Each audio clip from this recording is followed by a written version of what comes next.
What is up? Good morning. Today is Monday, November 6th. Just a quick upload. We're driving down here on I-8 right now. I slept in. Dropped that load in Calexico, the one that you just saw. Dropped that in Calexico yesterday morning, about 5:30, so I got up. I started rolling at 11:30 p.m. on Saturday night. Drove from Flagstaff. I stayed at Little America there. And I drove down to Calexico in one shot, which is no big deal. It's only like 380 miles or something, so it wasn't bad. But being up all night, and this load that I have now that you saw me hooking up to, there's no appointment on it. So I just got off the phone with dispatch or fleet manager and asked if I could relay it in El Paso so that I can get these miles on this week's paycheck, because at CFI, our week is Tuesday to Tuesday. So anything that we drive from Tuesday at midnight to Tuesday at midnight is our week. Whatever miles we've done is what we get paid on. So as long as we're emptied out, relay made, or dropping the trailer, we have to send in those, either one of those three messages in order to get paid, and has to be in there before midnight on Tuesday in order to get paid on Friday's settlement. So, it's not, I had just under, it was like 2,800 miles for last week. So if I can get this on this week's paycheck, that will put me over 34,000 miles or 3,400 miles. So that's about standard. That's about what I get a week. I really don't concentrate on miles per week. I concentrate on miles per month and my miles for the year. And I go back to my previous year in that month to see how different it was, or if it was pretty much the same. But anyways, we're heading out there. I got a hold of, now we're switching over to the transition, I want to say, that might be taking place. It's still an if. I won't be calling the guy over at the hauling the boat until tomorrow. So we'll have an update on that tomorrow after I call him. I'll probably call him about 9 o'clock or so Central Time.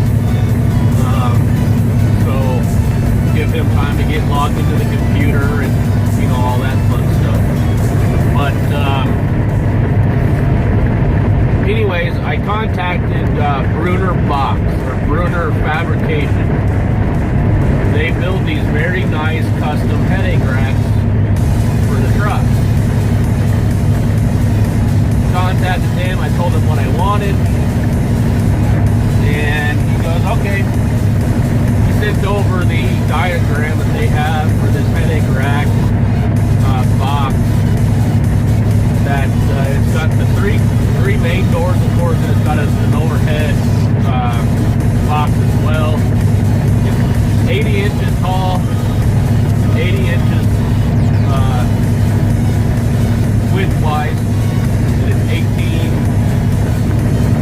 18 or 16. I want to say it's 16 inches deep.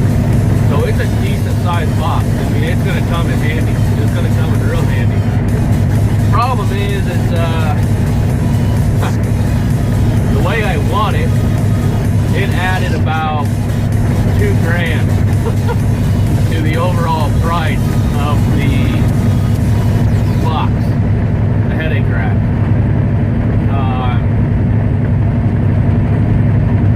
Adding a light bar to it, lights down the side of the box, which isn't necessary. That's debatable, really.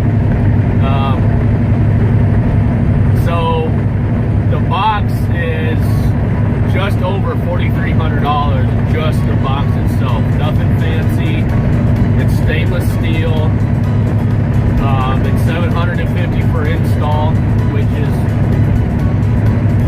you know, you're gonna have install costs, which is, you can expect that. But they have to basically, on my truck, if like you've seen it, I've got that pogo stick for my airline. So they have to move all of the air regulators, the air valves, my 7-way plug. They gotta move all that in order to put the headache rack in there. So, you know, that's part of that $750. They don't charge extra for that. That's part of the install. So $5,000 just for the plain box, no lights, nothing more. You're looking at $5,300, or no, $5,000 just for the box and install. Okay, that's not bad, and it comes with a lifetime warranty. Then when I started adding the lights in there, that added another $1,200, $1,300. Okay, so the overall cost of the box, that pile of stuff over there smoking, that's what I'm looking at. They're smoking pretty good. There's someone over there looking at it. So that's alright, we ain't gonna worry about it. You know, that ain't bad. $6,300 lifetime warranty as long as it stays on this truck and I'm the owner of it. Got a phone call. I am.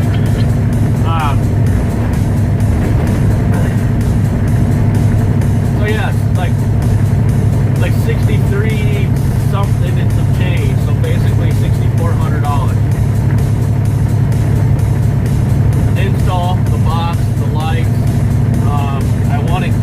I asked them to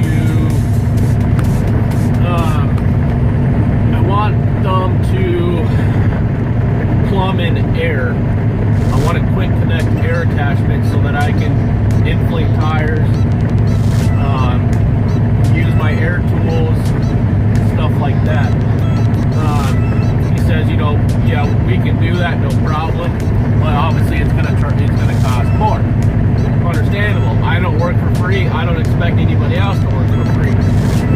So, and I'm going to go ahead and get all the parts that is needed for that to install and plumb in the air from the headache rack, because I want it to come out of the headache rack. So I got to buy hose, the quick connect adapter, and I'm going to have it plumbed right into the tank, the air tank. I ain't gonna go off the glad hand and all that, because I've got a glad hand air hose right now for airing up tires and all that, and it works good. The problem is that it takes forever. So if I go right off the air tank through the frame up to the headache rack and out the headache rack, make it look nice, make it look, you know, clean. That's what I want. I want to make it look clean. I want it to flow with the truck. So I'm gonna get all that, because I can get that cheaper than probably what they're gonna cost, because, you know, there's always a markup on stuff when you go through the third-party vendor. That's how it always is. But yeah, that's basically it for got that headache. The headache rack and all that, I got that quoted. Got a picture of the drawing and all that. Side note is, I'm using a different camera on this video. So let me know if the quality is better, if the sound is better, if you guys like this one better, or if you guys like the other camera. Let me know. Give your honest opinion. It's not going to hurt my feelings any. You guys are the viewers. You're the family. So let me know what you guys think. If this going to be a problem, I'll switch back, no problem. It's just with this camera, I can edit a lot quicker and I can upload a lot quicker. So instead of, I have to be on Wi-Fi in order to upload to YouTube with the other one. This one, I can record during the day, I can edit. While I'm sleeping, it can be uploaded. Next day, I can, you know, delete that file because it's already uploaded to YouTube. Delete that file and I can record more. With the one on the other camera is I got to, you know, of course, edit it. I'm going to have to edit on this one as well. Then I have to wait till I hook up the Wi-Fi, and that's why it's taking so long to upload these videos. You know, I've got plenty of recordings that need to be uploaded. The problem is I got to be hooked to Wi-Fi. I tried to hook the Wi-Fi yesterday after I got my truck washed. Wi-Fi was so slow, it told me it was going to take 38 hours. Well, I'm not going to be there for 38 hours. So it only got us to like 42%. You know, so. But anyways, let me know. We're in Arizona. Hopefully going to El Paso to drop this off at the. Alright, quick update. We're over here in El Paso. Got a haircut. Actually, got them all cut. I was way overdue for a haircut. I was actually trying to get one since I left Taylor, going down to Calexico with that load to Calexico. And that load had me switched on time. So every time I got to a truck stop, they were closed. But I ended up getting one anyways here in El Paso at the Petro. No big deal. But had a very interesting thing happen today. I'll try to make it quick. I'm a little irritated about it, to be honest with you. So when I picked this load up, actually when they pre-planned me on this load to pick it up, it had no appointment time set for it. Alright, you know, that's alright. Don't make an appointment when I get down there and pick it up. No big deal. So I get down there, I pick it up, and they put me in there for like a 3:30 appointment on Wednesday. And I already did my, you know, research on the place, and I looked at it through the satellite view, stuff like that. And there's no way they're hoping at 3:30 in the morning. I mean, my truck and trailer is going to be bigger than the building that I'm going to in Austin. So, you know, it's a customer that supplies these water heaters for, you know, contractors, you know, whatever. But they've been working on the lot over here by the Petro, and I was seeing if they were still over there or not, but they're not. So this morning when I got up in Yuma, and when I was going across, and from the first video, you know, I already called dispatch, told them, hey, you know, is there a way that I can drop this in El Paso because there's no set appointment on it? Fleet manager goes, I'll get with Laredo and I'll let you know. Okay, I understand it takes time, you know, you got to send the email to Laredo. Laredo's got to send the email to the customer. The customer's got to read the email. The customer's got to verify what time they can take it.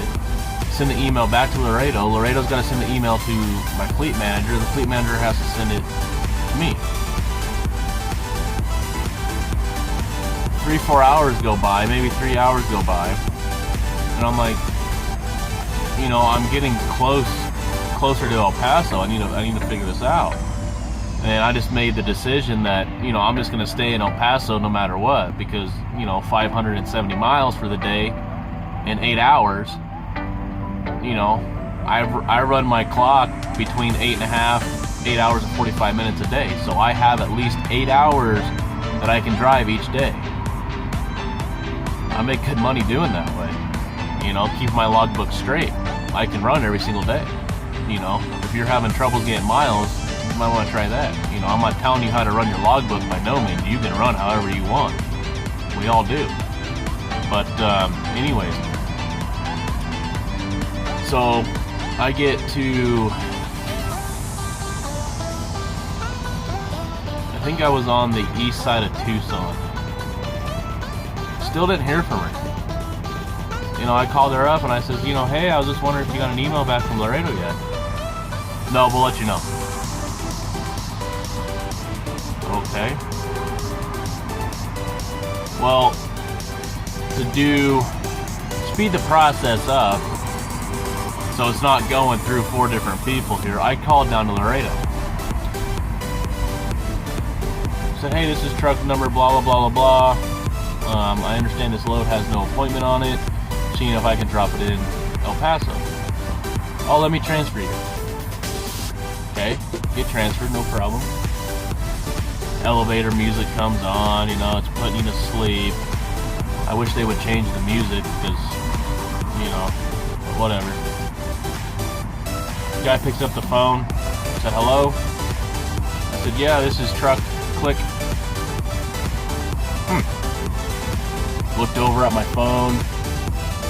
Got full signal. Alright. Called them back. Same lady answered. This is truck number blah blah blah blah. Trying to figure out if I can relay this in El Paso or not. Oh, let me transfer you. Okay.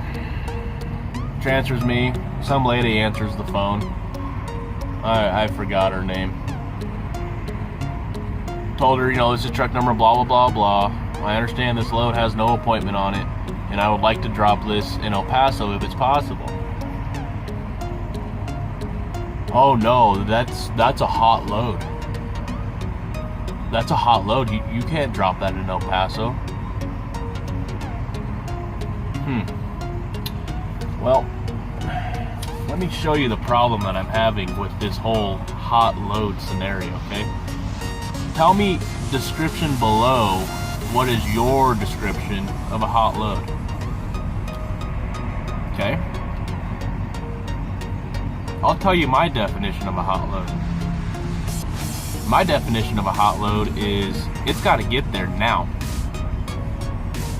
Right? It's got to get there as safe and as legally as possible from Calexico to Austin. So you're not going to have no major weather delays. You're not going to have no major cities to go through besides Tucson and El Paso. Then once you get to Austin, you don't even have to go into Austin where I'm delivering at. I'm on the outskirts. I'm going to be delivering off of 290, just south of 290. So you're going to the outskirts of Austin. You got to go through El Paso. You got to go through Tucson, and that's it. It's just it's 10 miles short of 1,200 miles. Okay? So, definition of a hot load is it's need to get there now. The customer is waiting on this shipment. Okay? Well, I got the bills right here, obviously. It says, date shipped 10/27/2017 from Mexicali, Mexico, which is just across the border in Mexico from Calexico. Our PeopleNet system shows that it got to our yard on the 30th of October.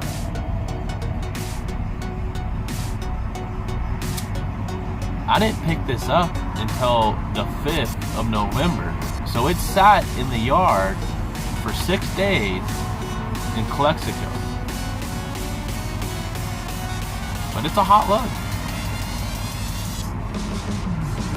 It's a hot load. It needs to go now. Okay, let me show you.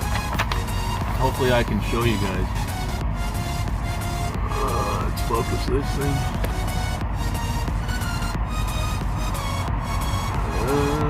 Can you guys see it? you see it? Here, hold on.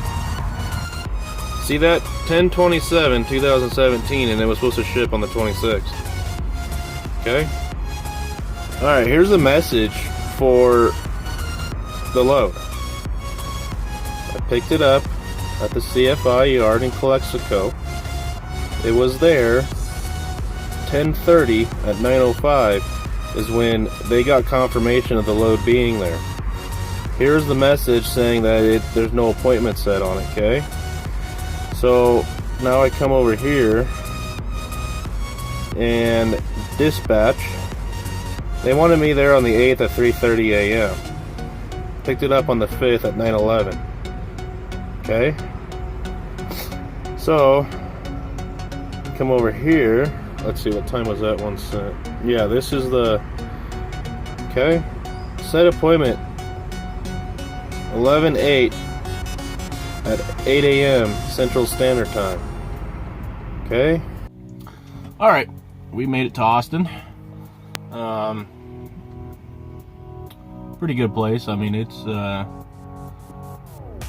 not bad at all. I'm here parked like an angle, as you see, because here's the road right here. All right, there's the road that way. I'm parked at an angle. My trailer is parked back over there, like so. But yep, we got in here no problem. Guys are unloading me. It's raining right now, so. But I had a video that I was gonna put in, or a video clip that I was gonna put in this. That was about 11 minutes long or so, about the phone call that took place before I got all those messages about hot load and all this and that, and basically to highlight that phone call was the fleet manager was basically calling drivers stupid on a recorded line, same company that I work for. She was calling drivers stupid because we have no idea what planners and dispatchers do. Well, unfortunately for her, that little does she know, I know a person that used to be a dispatcher, planner. She did it for many years and she was very good at it. So you can't sit here and tell me that I don't know what planners and dispatchers go through, because as a matter of fact, I do know what they go through. I don't want their job. That's the way it is. They have a very stressful job, I understand that.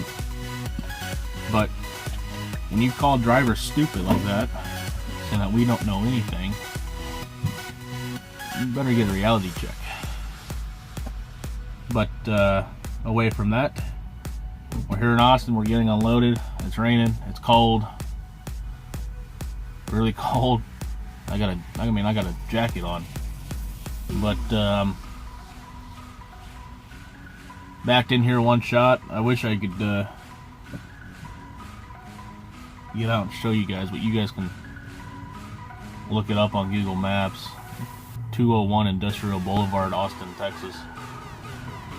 You can see what it's like. Then we got a load picking up in North Austin. Picking up in North Austin and going down to Laredo. Then from there, I'm gonna try to get a little after Joplin.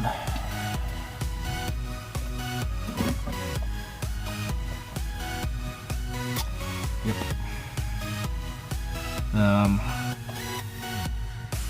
I spoke to the guy over at the boat hauling company. Really nice, professional, respectful company. I am blown away on how he presented himself, along with presented the company and what they do and pretty much what they live by. It's a family-owned business. and they hire owner operators, so you gotta have your own truck.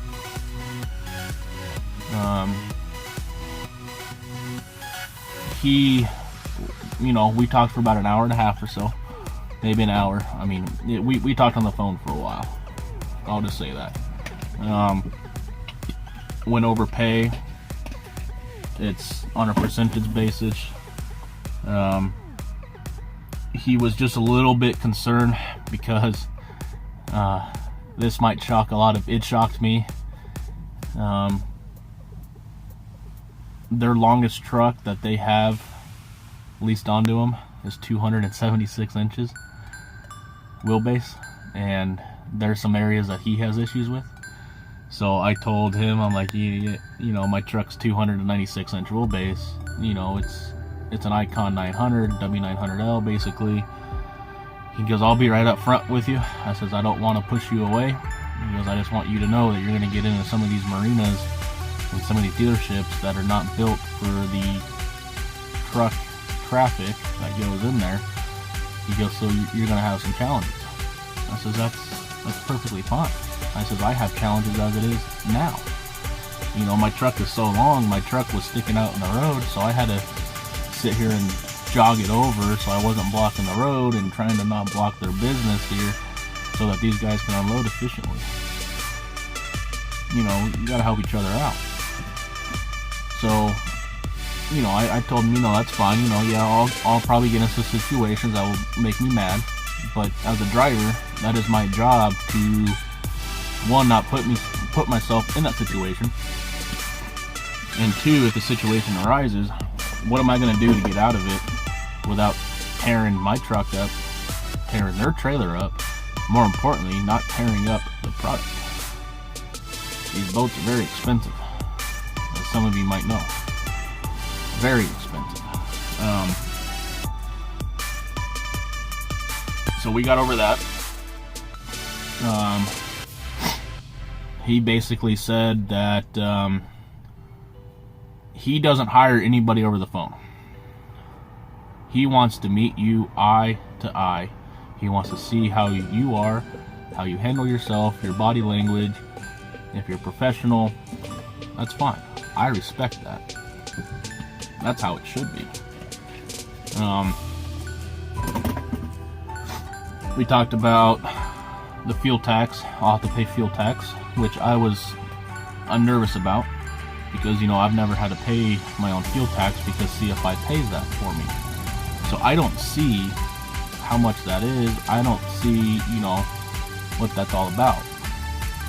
And he goes, most of our drivers, we give them an email every morning about where to buy fuel at, how cheap fuel is, and you got to make your decision on where you're going to buy fuel. Okay. He goes, some of our drivers owe 20 to 50 bucks a quarter. He goes, I haven't seen anything over $70 in a quarter. He goes, some of our drivers get checks back. I said, okay, so you just gotta, be smart and where you buy your fuel, because all I worry about right now is buying the cheapest fuel. That's all I worry about. So that problem got handled. I gotta pay for my base plate, $1,500 a year. That's nothing with this company, guys. That's nothing. And I can confirm that. I'll tell you. Base plate, insurance. It sounds like my insurance is going to drop because I don't know who they use, but their insurance is about $600 a month. I'm paying close to $1,000 here at CFI a month for my insurance. I'm paying $281 a month. So you add that up, you got 160, that's 12, 360. So you can call it $1,100, $1,200 a month is what I'm paying over here at CFI a month. I'm paying $281 a week. It's 11:24. I'm not awake yet. 11:24 a month, and they're paying less than $600 a month.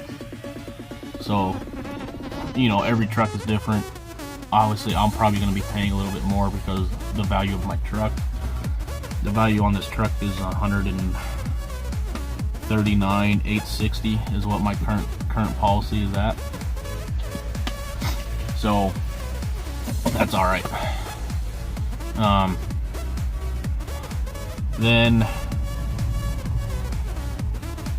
talked about the trailers. If there's a trailer rental fee, a trailer lease fee, he goes, no. He goes, we do all that off the percentage. I said, okay. I said, obviously maintenance is covered through you guys. He goes, yeah. He goes, when I buy these trailers, he goes, they don't even hook to a truck and start hauling loads. I buy them throughout the country. They come here, I take them to my guy, and I spend $18,000 on upgrades, getting that trailer where I want it. So the trailer is basically brand new. He goes, the frame might be 10 years old, 15 years old, but everything around it is brand spanking new. Cool. I like that. Then talked about that. They're on e-logs, which is, it's coming, guys. It's coming. I like it. It's one less thing I got to worry about when I get pulled into a weigh station. They use I forgot the name of it. It's not PeopleNet. It's not Qualcomm. It's none of the big name electronic logs. It's a cheap system because it's a small company. Like I said, it's 16 trucks. So they only use it for their logbook. They don't send messages off of it. They don't do none of that. It is your logbook. He sets you up on loads. You call in. He sends you the pickup info, the number for the manufacturing number to know what boat you're taking. Then you take it out there, deliver it, and he goes, it's a lot of deadhead miles. A lot. I said, okay, so we went over numbers, and I can proudly say it's roughly 30 to 45 cents more a mile than what I'm making now. And that's with deadhead miles. We don't get paid on deadhead. But if you break the load up, and if you figure out what you're making on the load, you're basically $1.30 a mile, loaded and empty. The loads don't weigh that much. It's gonna be less wear and tear on the truck. It's a lot less stressful. But we continued talking, and he goes, you know, I've told you enough. He goes, what I want you to do is, because you're able to write down a couple names and numbers. Yeah. He gave me 3 names and numbers from his drivers. He goes, where do you live though? I said, I live in Colorado. He goes, okay, we have a driver that lives in Colorado, no problem. I said, good, because I know it's hard to get to Colorado with some of the freight, especially boats. I mean, we have boats there, but we're not a big, you know, water like the coast, you know, where most of these boats go to.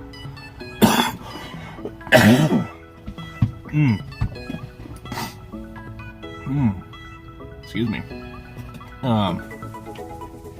So gave me a couple numbers for drivers. I talked to one yesterday. Very nice guy. Very, very nice. Happy.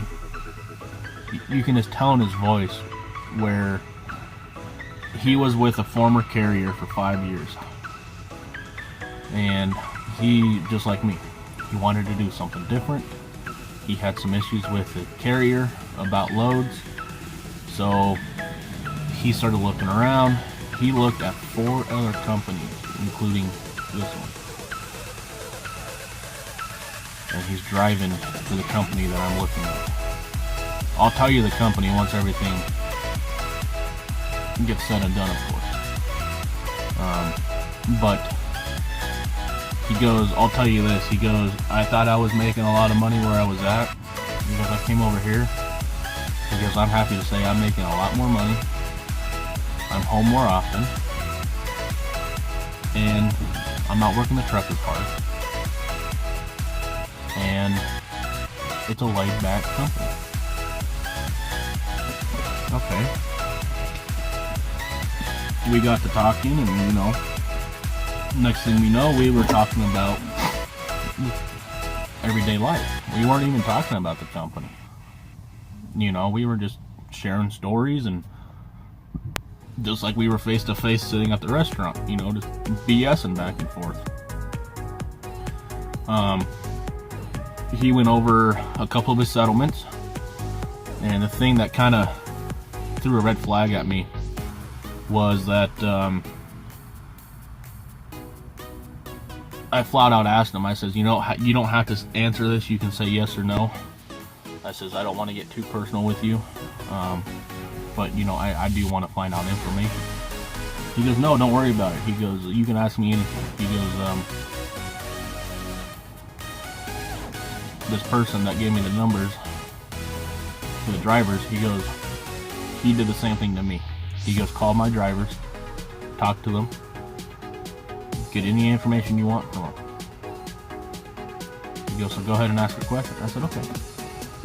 I says, do you put in your pocket, after taxes, or not taxes, fuel, insurance, and maintenance, because you gotta have a $2,500 maintenance account with this company, which is fine. I throw in 10 cents a mile over here at CFI. And I said, what do you put in your pocket? Is it over $3,000 a week? He goes, no. I said, ooh, okay. He goes, but let me explain. I said, yeah, please do. You know. He goes, it all depends on what loads are available and what they pay. He goes, last week I put in $1,100. I'm like, ooh. You know, that's I can still do that. He goes, but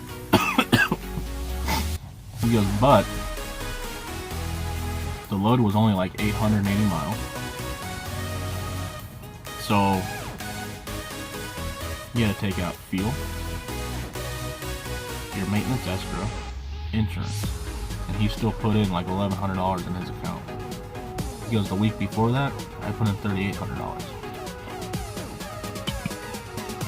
So after he explained it, you know, and it's all gonna wash out at the end of the month, basically. And that's all that matters at the end of the month, because you're gonna have slow weeks, you're gonna have super busy weeks. And he told me, he goes, you know, I don't know if the guy I talked to told you, the manufacturing shuts down for like 3 or 4 weeks to give the workers a break and also upgrade the facility for the next model boat. Makes sense. He goes, and after that it is balls to the wall. He goes, right now we are so swamped that we have to, this person that does the loads, he goes, he's reaching out to other companies right now because we can't cover these loads. So he's brokering them out to other companies that can haul them. That's how busy they are right now. So, well, that's good, you know. That means that there'll be work. You know, you just gotta play along with it. So that's that. I'm gonna call a couple more drivers today. Talk to them. But I'm watching this guy trying to wipe his wiper blade with a paper towel. I guess it was smeared. I understand. But yeah, that's basically it.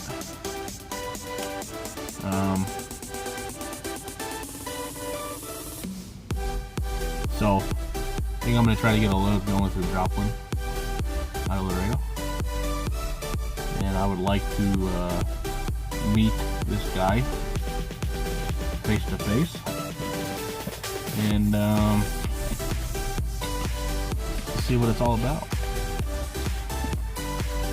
Again, I don't want to do anything before the cruise. I really don't. Their pay period is 2 weeks behind, so I've got to build up enough money to, you know, live off and make sure my bills are all caught up, and make the jump. I'm not gonna jump on the headache rack right away because I asked him about it. He goes, no. He goes, some of our drivers have headache racks, some of them don't. He goes, I buy all the straps, all the equipment that's needed to haul these. He's stressed. He goes, you know, I buy them in bulk, so I get them cheaper than anybody else. Okay. He goes, you know, you guys are more than welcome to them. He goes, if it has a slightest tear in it, slightest tear, or if it's starting to fray, he goes, you throw that thing in the trash. He goes, I would rather have a $30 strap in the trash versus a $500,000 boat on the side of the road off the trailer and have an insurance claim over a $30 strap. He goes, get rid of them if they start doing that. I can respect that. I understand. So, yep. We'll do that. I'll keep you guys updated on how that works. Hopefully I can get through there. I got to talk to him first to see when he wants to meet up and all that. I know he's a very, very busy person. I know that. Talking to his driver yesterday, he goes, Travis is nearly impossible to get a hold of on some days. He goes, it's hard. He goes, you're better off just sending an email, and when he can sit down and look at his computer and read it, that's when he'll get back to you. And if he needs to call you, he'll call you.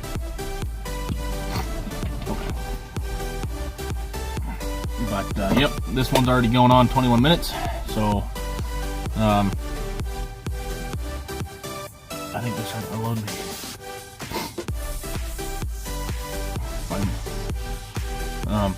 But yeah, we'll end it there. That'll be it for this trip.